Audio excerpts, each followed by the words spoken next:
आज हम लोग रेशियो प्रोपोर्शन का नेक्स्ट पार्ट लेकर आपके सामने फिर से मौजूद हैं।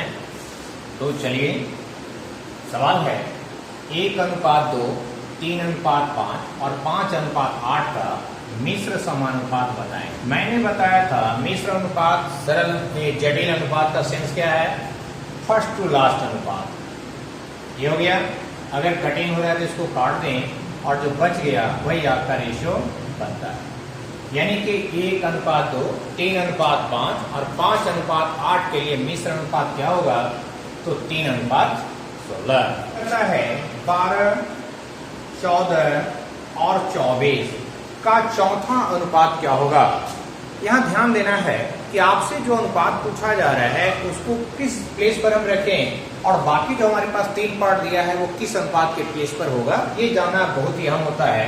अगर हमसे कहता है चौथा अनुपात क्या होगा, दैट मीन्स हमारे पास ये 4 जो अनुपात होता है, डी गायब है आपका, मतलब जो 3 दिया है वो ABC रेगुलर है, मतलब कि A के प्लेस पर 12, B के प्लेस पर 14 और C के प्लेस पर 24 होगा। डी आपका यहाँ गायब है। ठीक है, तो हमने बताया था आपको फर्स्ट से लास्ट का पेयर बनता है और मिडिल का इधर पेयर बनता है, यानी कि AD बराबर BC के फ्रेम से हमको सॉल्व करना है। जो भी निकालना है हमें D निकालना है, तो D बराबर क्या हो जाएगा, B into C by A। बस वैल्यू पुट कर देना है। B का वैल्यू है 14, C का वैल्यू 24, E का वैल्यू 12 टू जाए, यानी कि आपका रिजल्ट हो गया 28.2 और 1.8 का तृतीय अनुपात क्या होगा। यहाँ 2 टर्म देकर आपसे जब तृतीय अनुपात पूछ रहा है, इसका मतलब ये 3 टर्म की कंडीशन फॉर्म कर रहा है, यानी कि ABC सतत अनुपात का जो कंडीशन मैंने बोला था वो है। आपका गायब है तृतीय अनुपात, यानी C गायब है, मतलब कि ये जो दिया है वो AD का वैल्यू है। तो यहाँ मैंने फॉर्मूला बोला था B² = AC। इससे अगर हम C = चलें तो B² A का फ्रेम जाएगा। तो यहाँ चलते हैं, B² मीन्स 1.8 इंटू 1.8 और A का वैल्यू 1.2। डिसमिल आउट कर दें, 6 दूनी 6 2 से कटे 0.9, यानी कि 2.7 आपका रिजल्ट। लेकिन अगर यहीं पर कहता 1.2 और 1.8 का द्वितीय अनुपात क्या होगा, अगर यहाँ पर द्वितीय अनुपात पूछता, मतलब कि B गायब है, तो अब जो दोनों टर्म है, एक A को रिप्रेजेंट करेगा एक C को, यानी कि पहले जो आएगा वो A और बाद में जो आएगा वो C यहाँ पर होगा। इस कंडीशन में A का वैल्यू 1.2 और C का वैल्यू 1.8 लेकर हमें सॉल्व करना होगा। ये खास रूप से आप ध्यान देंगे, क्योंकि एक ही क्वेश्चन में सिर्फ प्लेस अगर पूछ दिया प्रथम अनुपात, तो दिया गया टर्म B और C को रिप्रेजेंट करेगा। अगर हमसे द्वितीय अनुपात पूछता है, मतलब कि A और C आपके पास है। अगर तृतीय पूछता है, मतलब कि A और B आपके पास होगा। सवाल है 3 और 192 का मध्य अनुपात। मध्य अनुपात क्या होगा। अगेन 2 टर्म देकर एक टर्म पूछ रहा है और मध्य पूछ रहा है, मतलब कि B आपका गायब है, जो अभी हम बात कर रहे थे। B आपका गायब है, A का वैल्यू 3 और C का वैल्यू 192। तो B² = AC लेकर सॉल्व करें, यानी B का वैल्यू √AC बोल सकते हैं, A इंटू C का रूट कर दें। ठीक है, 3 से इसको भाग लाएंगे, 6 64, यानी कि 8, यानी 3 × 24। x/5 और y/2 अगर इक्वल है, तो आपसे कहता है x + 5 और y + 2 का अनुपात क्या होगा। यहाँ ध्यान देना है, मैंने बताया था आपको किसी टर्म के नीचे अगर कोई नंबर दिया गया है तो उस टर्म का वही अनुपात बनता है, मतलब कि x का अनुपात 5 तो y का अनुपात 2 है। तो यहाँ जब उसी नंबर से अगर जोड़ना है आपको, x का जो वैल्यू अगर उसी को जोड़ना है, y का जो वैल्यू उसी को जोड़ना है, तो रेशियो जो पहले था वही रेशियो ऑटोमेटिकली रह जाएगा। अगर हम इसको प्लेस करके देखें तो x के जगह पर 5 रखिए और y के जगह पे 2 रखिए, तो 5 5 10 और 2 2 4। आप देख सकते हैं आपका रिजल्ट 5:2 ही आएगा। अब कहता है A/B, C/D और E/F का वैल्यू यदि 5:2 के इक्वल हो तो XA, XC, XE बटा XB, XD और XF का वैल्यू क्या होगा। यहां भी आप देख सकते हैं A, C और E तीनों का वैल्यू 5 के इक्वल होगा, जबकि B, D और F तीनों का वैल्यू 2 के इक्वल होगा। आप देख सकते हैं जो ऊपरी टर्म है A, C, E वही आपके पास मौजूद है और नीचे जो टर्म है B, D, F वही नीचे भी मौजूद है। उसके अलावे जो है वो सिर्फ और सिर्फ X है। तो ऊपर नीचे ये कंडीशन में X आपका कैंसिल, यानी E और F किसी भी एक का जो अनुपात है वही अनुपात आपका वैल्यू बनेगा। सवाल मेरा है 7, 17, 22 और 47 प्रत्येक पद में कौन सी छोटी से छोटी संख्या जोड़ दी जाए ताकि संख्या समानुपात में हो जाए।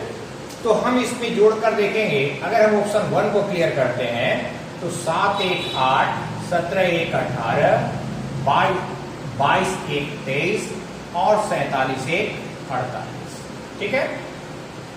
अगर कोई एक आपका भाज्य है तो तब तक होने की संभावना नहीं है जब तक या तो इससे ये न कट जाए या ये न कट जाए।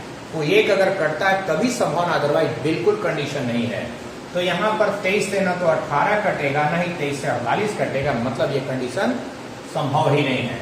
अब अगर हम 2 को देखते हैं तो 7 और 2 9, 17 2 19, 22 2 24 और 47 2 49। अगेन यहाँ आगे आपका भाज्य, यानी न तो ये इसे कटेगा, न इसको काटेगा, न इसको काट रहा है, तो ये भी आपकी संभावना समाप्त। अगर हम फिर 3 को लेते हैं तो 7 3 10, 17 3 20, 22 3 25 और 47 3 50। आप देख सकते हैं 10 और 20 का अनुपात 1:2 का, तो 25 50 का भी अनुपात 1:2 का बनता है, मतलब मेरा रिजल्ट 3 सही है। अब है दी गई अनुपात से किसी नंबर का बंटवारा करने के रिलेटेड क्वेश्चन। 2 संख्याएं 8 5 के अनुपात में है और उनका योग 3900 है, तो उनमें से छोटी संख्या कौन सी होगी। तो सबसे पहले इस वैल्यू को टारगेट करें और ये वैल्यू किस अनुपात को रिप्रेजेंट करता है इसको टारगेट करें। तो ये 3900 जो नंबर है वो योग है। योग किसका? नंबर का। और नंबर कितना? 2 को। ये 2 नंबर 8 5 को रिप्रेजेंट करते हैं, यानी 8 5 13 को रिप्रेजेंट करता है। हमें चाहिए किसका वैल्यू? तो छोटी संख्या का। तो 8 और 5 के अनुपात में छोटा 5 है, मतलब कि 5 का रिजल्ट हमको चाहिए। 13 से कटेगा 300, 3 5 1500। सवाल है किसी आदमी के पास समान मात्रा में 1 रुपया 50 पैसा और 25 पैसे के सिक्के मौजूद हैं और उनके पास टोटल धन 70 रुपये हैं, तो प्रत्येक जो सिक्के हैं आपके पास उनकी संख्या कितनी है। यहाँ इस ग्राउंड में 3 तरह के क्वेश्चन आते हैं। पहला में सभी सिक्कों की संख्या समान है, दूसरा में संख्या समान नहीं है लेकिन अनुपात दे देगा आपको तीनों के सिक्कों की संख्या का, और एक में अनुपात दे देता है धन का। ये 3 कंडीशन बनती है। चलिए पहले चलते हैं। तीनों रकम जो भी है, 3 सिक्के हैं, 1 रुपया 50 पैसा और 25 पैसा, और ये तीनों सिक्कों की मात्रा समान है। तो समान मात्रा मतलब अगर ये 2 ठो है तो ये भी 2 ठो और ये भी 2 ठो है। तो सबसे पहले ये टोटलिंग कर लें इसको हम। 1 रुपया का मतलब 100 पैसा प्लस 50 पैसा प्लस 25 पैसा। अगर तीनों सिमिलर हो संख्या में तो तीनों मिलकर 175 को रिप्रेजेंट करेगा। अब हमें बताना है टोटल रकम जो कि 70 रुपया है, 70 रुपया को भी पैसे में बदल दें और हमारा टोटल जो है धन 175 को रिप्रेजेंट करेगा। हमें क्या चाहिए? प्रत्येक सिक्का। प्रत्येक सिक्के की संख्या समान है, इसलिए इसको हम अलग से कैलकुलेट नहीं करेंगे। चलिए 25 सते 25 चौका 7 से 10, यानी कि ये हो गया 4 दहा 40। तो सभी सिक्के 40 ही होंगे, चाहे वो 1 रुपये का हो, चाहे 50 पैसे का हो, चाहे 25 पैसे का हो, क्योंकि सभी की संख्या आपको समान बताई गई। किसी थैले में 1 रुपया 50 पैसा और 25 पैसे वाले सिक्के, इस बार सिमिलर संख्या नहीं है बल्कि उनकी संख्या में 5 7 9 का अनुपात है। यदि टोटल धन 860 रुपया है तो आपसे पूछ रहा है एक खास 50 पैसे वाला सिक्का आपके पास कितना है। तो सबसे पहले हम चलें, 1 रुपया यानी 100 पैसा वाला 5 है, फिर 50 पैसा वाला का संख्या 7 है और फिर 25 पैसे वाला का संख्या 9 है। यानी अगर इसी अनुपात में जाए तो धन इतना बनेगा 500 पैसा, 5 सत्ते 35, 25 9 225, 5 और 3 8 और 2 10 75। यानी आपका टोटल धन बनता 1075। लेकिन आपका सवाल क्या कर रहा है, आपके पास टोटल धन है 860 रुपया। तो 860 रुपया इसको भी पैसा में बदल दें, क्योंकि यहां हमने पैसे में बदल कर काम किया है। इसको भाग दे देंगे 1075 से। ठीक है, अब हमें क्या चाहिए, 50 पैसे वाले सिक्कों की संख्या। तो 50 पैसे वाला सिक्कों की संख्या 7 के फ्रेम में था, इसलिए हम इस 7 से इसको गुना करेंगे।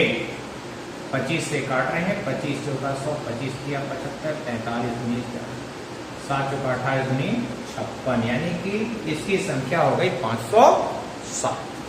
इस बार फिर थैले में 3 तरह के सिक्के हैं, 1 रुपया, 50 पैसा और 25 पैसे के सिक्के हैं, लेकिन उसकी संख्या का अनुपात न देकर उनके मूल्य का अनुपात बता रहा है, जो कि 4:5:6 के रेशियो में मौजूद है। अगर सिक्कों की कुल संख्या 380 है, सिक्कों की कुल संख्या 380 है, तो सबसे पहले हम सिक्कों की संख्या पर कंसंट्रेट करें। हमारे पास 4 रुपया है, मूल्य का अनुपात मतलब 4 रुपया, 5 रुपया, 6 रुपया अगर हम मान लें तो 4 रुपया है, तो किस अनुपात में है, 1 के अनुपात में। 1 को हम ले लें, फिर आप आ जाइए 5 के अनुपात में है। 50 पैसा को 1/2 हम कर सकते हैं, 1/2 से डिवाइड करेंगे। फिर 6 है, ये 25 पैसे में है, 25 को 1/4 हम कर सकते हैं। यानी सिक्के का जो संख्या हो गया, ये कितना हो गया, 4 + 10 + 6 चौका 24, यानी कि 24 4 28 10 38। ये हो गया सिक्के की संख्या का कंप्लीट। अब संख्या टोटल 380 है, जिसे 38 रिप्रेजेंट करता है। 38 से काट दिए, 1 को रिप्रेजेंट करेगा। तो आपको चाहिए क्या, तो 25 पैसे वाले सिक्कों की संख्या। तो 25 पैसे वाला सिक्का कौन है, ये है, यानी कि 6 × 4 24 से इसको गुना कर दें, 24 × 240। ध्यान रहे, मूल्य का अनुपात दिया है तो उसको संख्या में बदलने के लिए क्या है, सीधा सोचिए, अगर हमारे पास 500 रुपए है और हमें यह भी मालूम है कि ये 500 रुपया जब 20 के नोट में मौजूद है, तो हमारे पास कितने सारे नोट मौजूद हैं, 500 में 20 से डिवाइड कर दे, वो हो गया नोटों की कुल संख्या। ठीक वही प्रोसीजर यहां पर भी है। 4 के अनुपात में जब मूल्य है 1 रुपये के अनुपात में है, तो 4 को 1 से भाग देंगे। 5 रुपया जो है 50 पैसे के सिक्कों के रूप में मौजूद है, तो 50 पैसा मतलब 1/2 से डिवाइड करेंगे। इस तरह तीनों प्रक्रिया करेंगे। इसका जो टोटल करेंगे तो ये टोटल संख्या को रिप्रेजेंट करेगा, जो हमारे क्वेश्चन के थ्रू 380 बोला गया है, यानी 380 38 को रिप्रेजेंट करेगा। हमसे पूछा 25 पैसे के सिक्कों की संख्या, तो 25 पैसे के सिक्के 6 × 4 के रेशियो में है, जिसे गुना कर दिया। 2 बर्तनों में दूध पानी का अनुपात 3:2 और 4:1 है। दोनों बर्तनों की धारिता समान है। धारिता समान का मतलब क्या, अगर पहले बर्तन में 10 लीटर अटता है तो सेकंड में भी 10 लीटर ही अटेगा, यही इसका मतलब है। अब उन्हें एक नए बर्तन में डाल दिया गया। अब नए बर्तन में जब डालेंगे तो पहले का कुछ दूध कुछ दूसरे का दूध मिलेगा, पहले का कुछ पानी दूसरे कुछ पानी मिलेगा। तो इस प्रकार जो न्यू रेशियो बनेगा वो हमसे पूछा गया। तो चलिए हम चलते हैं। अगर रेशियो दोनों की धारिता अगर समान हो तो इसको डायरेक्ट आप ले सकते हैं। 3 हिस्सा दूध का है तो 3 और 2 5 हिस्सा टोटल को रिप्रेजेंट करेगा। सेकेंड में दूध अगर 4 हिस्सा है तो 4 और 1 5 टोटल को रिप्रेजेंट करेगा। ये हो गया दूध। पानी चले, 2 हिस्सा पानी है, 3 2 5 में, 1 हिस्सा है 5 में, जोड़ दें। अगर नीचे का डाटा सिमिलर हो तो सीधे ऊपर का जोड़ दे, 3 4 7 और 2 1 3। हम डायरेक्टली कर सकते हैं 7:3 के रूप में मौजूद है। तो यहाँ एक चीज जो ध्यान देना है शॉर्टकट के लिए, 3 2 5 4 1 5, अगर दोनों की संख्या का जोड़ सिमिलर है और धारिता समान बोला गया है, तो उस कंडीशन में दोनों के फर्स्ट को जोड़ेंगे तो दूध का अनुपात, और दोनों के नेक्स्ट को जोड़ेगा तो पानी का अनुपात डायरेक्टली इसमें बन जाएगा। ठीक है, तो डायरेक्टली हम कह सकते थे 3 + 4 7, 2 + 1 3। लेकिन ये कंडीशन सिर्फ और सिर्फ तभी लगाना है जबकि दोनों की धारिता को समान बोला जाए। ठीक है, चलिए इस बार भी हमारे क्वेश्चन में समान धारिता मौजूद है, पर दोनों बर्तन में दूध पानी का अनुपात चेंज हो गया। पहला में 8-5, दूसरा में 10 थे। तो आप देख सकते हैं 8-5 मिलके 13, यहाँ भी 10 3 मिलके 13। तो दूध के लिए क्या करें, 8 + 10 18, और पानी के लिए क्या करें, 5 और 3 8। दोनों में 2 कॉमन नजर आ रहा है, 2 से काट दें, आपका रेशियो 9:4 का बनेगा। अभी हमने बात किया था दोनों बर्तन की धारिता समान है, लेकिन यहां हमारी धारिता में 5:4 का अनुपात है। 2 बर्तन में दूध और पानी 3:2 और 1:3 के अनुपात में है, और दोनों बर्तन की धारिता 5:4 के अनुपात में है। इसका मतलब पहला में यदि 5 लीटर है क्वांटिटी, तो दूसरे की क्वांटिटी 4 लीटर की। अब उन्हें एक नए बर्तन में डाल दे रहे हैं, तो नए बर्तन में दूध और पानी का अनुपात आपसे पूछा गया। तो चलिए पहला में अगर हम दूध की बात करें तो 3/5 हो जाएगा, दूसरा में दूध की बात करें तो 1/4 हो जाएगा, लेकिन पहले का धारिता 5 और दूसरे की धारिता 4 से इसको गुना भी करना होगा। अब पानी पर चले, पहला में पानी 2/2 3 5, दूसरा में 3/3 1 4। अगेन पहला की धारिता 5 और दूसरे की धारिता 4। ठीक है, अगर 5-5 कट रहा है तो 3, 4-4 कट रहा है तो 1, 3 और 1 4 ये हो गया। अब यहां चले 5-5 4-4 2 3 5, यानी आपका रिजल्ट 4:5। ठीक है, यदि धारिता समान हो तो डायरेक्ट वर्क करें, वहां पर ये 5 और 4 जो हमने लिया है धारिता अलग रहने की वजह से, वो काम आपको अलग से नहीं करना हो। लेकिन अगर धारिता डिफर है तो उसका फ्रैक्शन बना के आपको उसकी क्वांटिटी की जो भी धारिता बताया गया उससे गुना अवश्य करनी है। 2 संख्याएं 4-7 के अनुपात में है। यदि बड़ी संख्या छोटी संख्या से 36 अधिक हो तो बड़ी संख्या का मान क्या होगा। हम देखें इस बार हमारे क्वेश्चन का वैल्यू 36 है, और ये 36 किसको रिप्रेजेंट करता है, बड़ी और छोटी का डिफरेंस। क्योंकि बड़ी संख्या छोटी से अधिक हो या छोटी संख्या बड़ी से कम हो, दोनों स्थिति में ये डिफरेंस को रिप्रेजेंट करता है। तो दोनों जो अनुपात है 4-7, इसका डिफरेंस 7 और 4 का डिफरेंस हो गया 3। आपसे पूछ रहा है बड़ी संख्या का वैल्यू यानी कि 7, यानी कि 1284।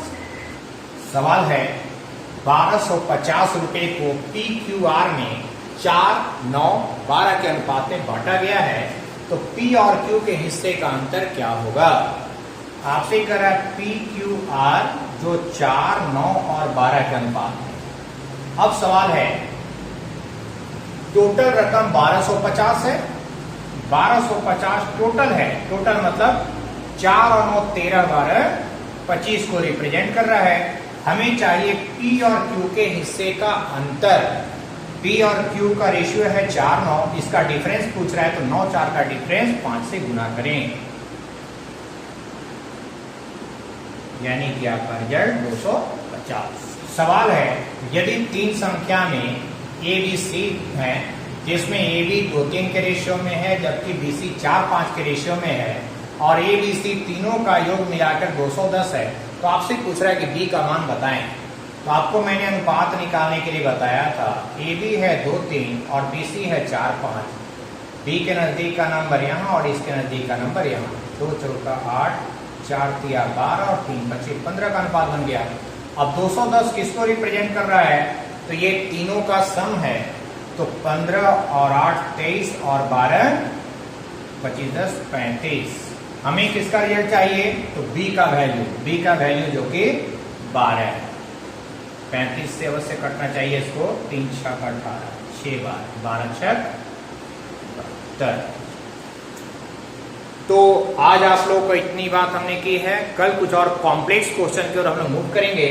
ध्यान रखेंगे ये रेशियोज को फॉर्मेशन आप लोग बढ़िया से कर लें, और डिस्ट्रीब्यूशन का मेन बेस यही है जितना कुछ हमने आपसे बात की।